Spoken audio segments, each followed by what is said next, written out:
सार्थ श्री ज्ञानेश्वरी। अहिंसा सत्यमक्रोधस्त्याग शान्तिर्पैशुनम् दया भूतेष्वलोलुप्त्वं मार्दवं हिरचापलम्। आणि जगाची या सुखोद्देशे शरीर वाचा मानसे रहाटणे ते अहिंसे रूप जाण। आता तीख होऊन मवाळ जैसे जातीचे मुकुल का तेज परी शीतल शशांकाचे शके दावताची रोग फेडू आणि जिव्हे तरी नव्हे कडू ते ओखदू नाही माघडू उपमा कैची तरी मौपणे बुबळे झगडताही परी नाडळे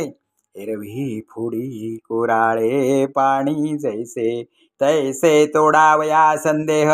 तीख जैसे कालोह श्राग्यवे त्वे तरी माधुर्य पायी घाली ऐको ठाता कौतुके कानाते निघती मुखे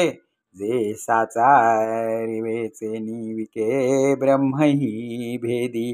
किंबहुना प्रियपणे कोणातेही झकवू नेणे यथार्थ तरी खुपणे नाही कवणा एरवी गोरी किर काना गोड परी साचाचा पाखाळी किड आगीचे करणे उघड परी जळो ते साच कानी लागता महुर अर्थे विभांडी जिव्हार देवाच्या नव्हे सुंदर लावची पान परी अहिती कोपोनी सोपे लालनी मऊ जैसे पुष्प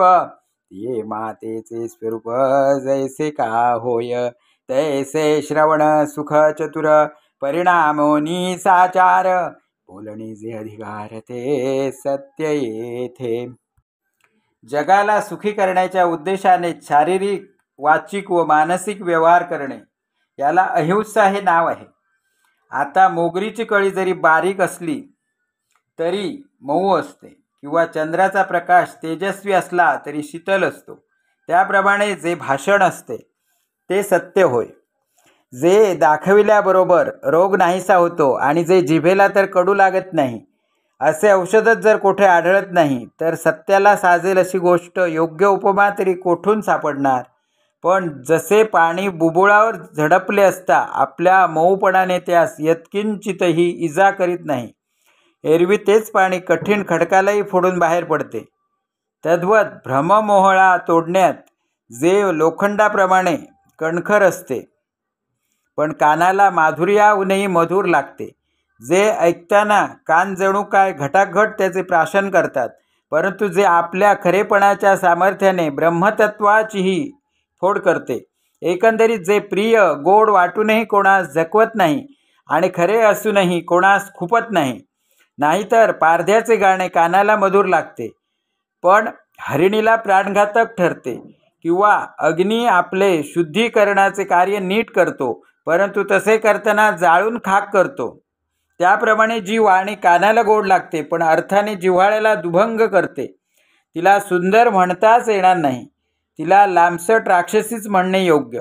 परंतु मुलाने काही अनिष्ट लाजिरवाणे आचरण केले असता जी वरवर कठोर राग दाखवते परंतु त्याचे लालन पालन करण्यात जी फुलाहूनही मऊमवाळ असते त्या आईच्या स्वरूपाप्रमाणे जे बोलणे कानाला अत्यंत सुखावह होऊनही परिणामी खरे ठरते व